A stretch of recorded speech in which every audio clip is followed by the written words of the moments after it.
Sunday morning ritual and getting the 85 fuel.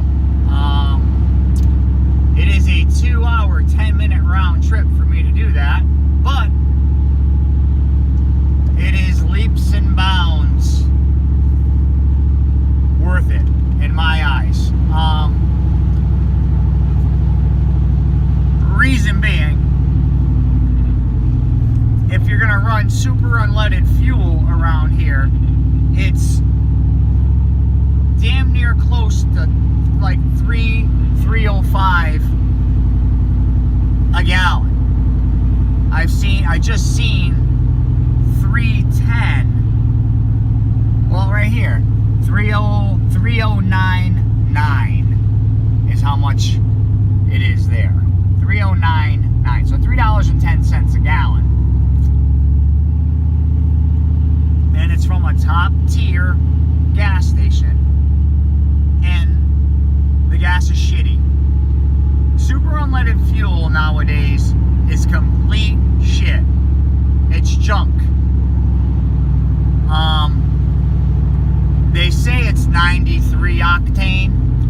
It's more like 91. It's more like 91, maybe even 89 octane. The ethanol content's 10%.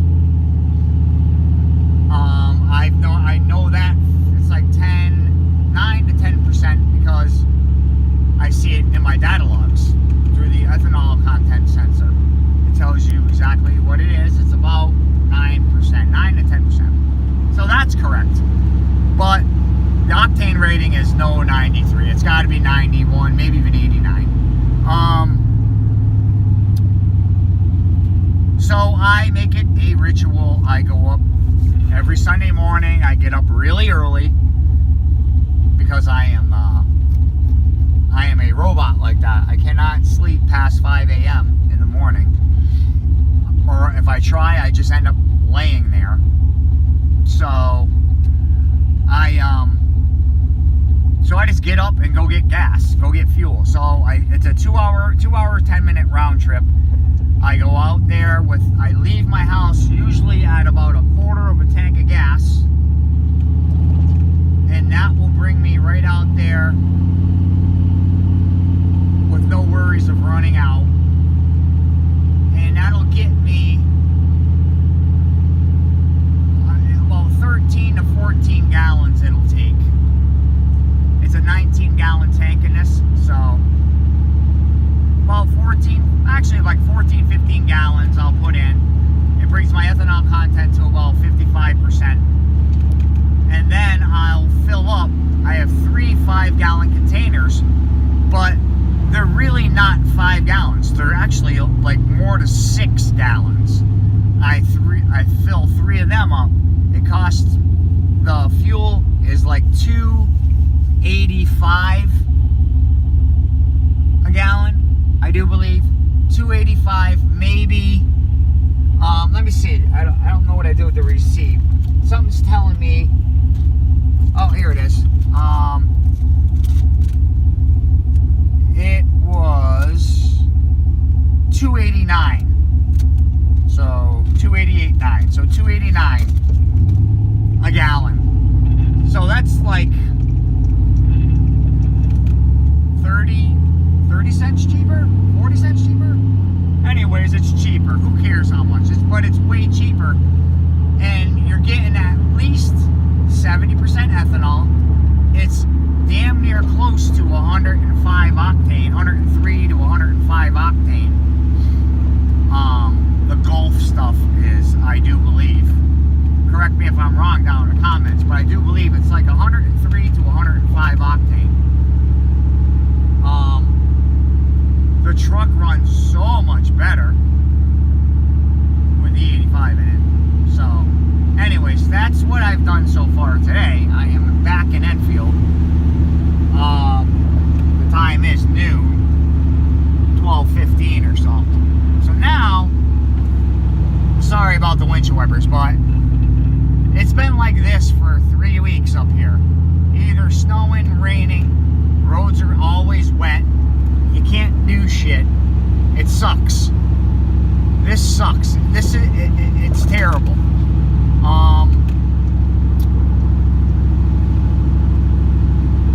Now on to the topic at hand. If you guys have been watching my videos, which you should have been watching my videos now if you're following this, you remember a while back I did a cylinder leakage test and a compression test. Well, I did a little bit of comparison with some other few of my buddies' cars and some of the stock LS's that come through the dealership just for shits and giggles, and I compression tested a couple stockers, a couple Gen 3, a couple Gen 4, 6 liters, and they all are averaging somewhere between 175 psi a cylinder to 210 pounds per cylinder. If you remember my data from this engine, they were all averaging 125 to 130 per cylinder. So the compression is extremely low in this engine. Also, what I've noted, and also if you remember, cylinder 2 was like 80 psi. So my guess is that this engine had 251,000 miles on it. Pause you there for a second. This engine had 251,000 miles on it. So my guess is that the cylinders are all tapered, and that's why we're getting shitty compression across the board, and we're leaving mountains of horsepower on the table. We're losing all that horsepower. So two of my buddies, Jerry and Big Bill, helped me out yesterday, and they dropped me off an LQ4, another LQ4 runner. I don't know how many miles are on it. I want to say it's over 100K, but it's a replacement motor. It is a Gen 3, which makes me a little nervous because I don't want to bend a rod, because the rods are weak in a Gen 3 6 liter. But I don't know if this turbocharger in this car is going to make enough horsepower to bend a rod. So I think we'll be okay if I just leave that motor alone, slam my camshaft in it, put a set of valve springs in it, and run it. It should be okay. And then I'll just take this engine that's in here, send it out, have it punched, 10, 20, 30 over, buy a set of Weisco's for it, maybe a set of good rods, and shelf it for when we want to take this truck to the next level. Then I'll have another 6 liter that's got a good set of rods, a good set of pistons in it, and at that point I'll probably go with an S485 or S480 turbocharger, which would be an 8896, which is big, way bigger than what I have on here, and maybe we'll shoot for that 4-digit number for horsepower. That's all up in the air right now. That obviously costs money, which, it costs money. So you got, the fucking turbo itself is, over $1,000. So do I want to take that chance? Do I want to spend that money? Not yet. I don't. I want to get through this one season with this setup, and then see what we can make with it. See how many times. See if we can even get into. My goal with this truck is to get into the 12s. It feels like a 12-second truck right now with the engine that's in it. It has the capability to maybe go into the 10s. Maybe. But that's going to take a little bit of trickery, either because I'm going to need it. I have a stock converter, torque converter in this. So with a stock torque converter, I won't be able to build boost on the line, so my 60-foot time will suck. So we won't be able to make power off the line because it's got a stock converter in it. You want to leave about 3,000 RPMs. You know, if you have a 3,500 stall or 3,000 stall speed in it, you can build boost and make a good 60-foot time, like a 1.5 60-foot time, or maybe a little better than a 1.5. And if you're on a pass, you'll be able to do that 10-second number. But my goal with this setup, as it sits right now, is to go into the 12s. 12.99 will make me happy. A 13-second streetcar is fast. You know, and a lot of people don't realize that, but a 12-second streetcar is fucking really fast. So, there is a way to get this thing to 60 foot and to pull off a 10-second pass. But that's going to cost money. There's a few different ways we can go about doing it. We can buy a converter for $1,000. Get the buy the Lingenfelter 2-step, which will be able to allow me to build 5 to 8 pounds of boost on the line, and that will be able to let me stage the car and launch the car and get a 1.5 or better. That's one way. The second way is to go with a nitrous plate system and blast it with nitrous off the line, and as the boost comes in, roll out of the nitrous with the nitrous controller. That way you're blasting it with power off the line from the nitrous, and you'll be able to get that good 60-foot time. You roll it off with the boost controller, you roll it off as your boost comes in, and then you always have that nitrous that you can use as a scramble. Say if you're in a lights out situation or a shootout situation or a grudge match, and the guy's got you by a half a car, you'll always have that nitrous on a scramble button. You hit it, and you'll have that extra 150 shot that you use at the very beginning that you can use again at the very end and get around them. So there's that way as well. So time will tell. All I know is that I got the motor at work. Sorry folks, you fell out of the hole there. Okay, so where was I? So we always have that option. So we can go nitrous. We can go with a converter. It all costs money. It just depends on how you want to spend that money. You want to spend $1,300 on a converter? We can spend $1,300 on a converter. But then we also have to buy the Lingenfelter 2-step because we're using a stock computer. We don't have that capability with this. I did watch a video from a kid where he was able to, he basically used HP tuners and a little bit of wizardry and was able to make a simulated 2-step situation with HP tuners.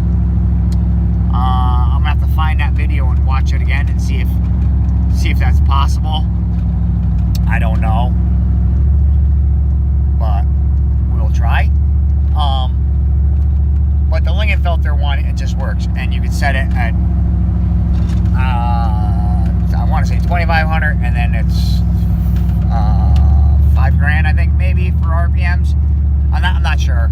Don't quote me on that, but which I don't know if you know, a 2-step. What happens is when you engage the two-step, you have a button on your steering wheel. You press the button and you hold your foot to the floor, your gas pedal to the floor, and it makes all kinds of racket. You know what I mean? It misfires, it makes all kinds of racket. But when it's doing that, it's building boost. And you're foot braking it, or you're trans braking it, or whatever. We'll be foot braking it. It's gonna be going, misfiring, farting, popping, building boost. Gets up to about 5 pounds. You light up the second bulb, green. You let off the button, and everything's all there. Boom! It goes. It launched. Everything is no misfires. It just goes. So there's that. Or we can just very gently bring the RPMs up to about 1,500 RPMs. Green light, stuff the throttle and hit the fucking button for nitrous, and it puts 400 horsepower down right off the hit. You stand a chance of smoking the tires, but if you can get your timing down and get crafty with it, where you launch, you just get off the line, you start rolling, then you hit the button, you can cut a 1.3. I've seen nitrous cars, stock, now I'm talking stock cars with nitrous, with a drag radial, cut 1.3, 60 foot, 1.2, 1.3, with no problem. If you cut, I can almost guarantee you this. If you cut a 1.3 60 foot time, and you're on a pass, and your mile an hour is 140, 150, you're damn near cutting a 9-second pass. Damn close to cutting a 9-second pass. So, anyways, that's the update. That's where we're at. We got to change the motor in this thing. That's inevitable. It's inevitable. So I got to pull my heads. I'm still up in the air on where I'm going to do this. I'm going to go home right now, and I am going to assess my garage and see if I can pull it off doing it at my house. If I can, don't get me wrong, I've done plenty of engine jobs at my house. Plenty, hundreds. It's just a pain in the ass is what it is. When I was younger, it didn't bother me as much, but now it bothers me. So I'm gonna go home now and assess it, and we're gonna check it out. And if it's if I feel like going for it, then this thing's coming apart, heads come off it. What I want to do is pull, before I get froggy here, I want to pull the passenger side cylinder head. I want to flip it. I want to pull the exhaust valve out of cylinder 2, and I want to inspect it, and I want to see if it's pitted. If it's rust pitted, then we know what our compression problem is on that one cylinder. But a lot of me's telling me that that's not the problem. Reason being, when you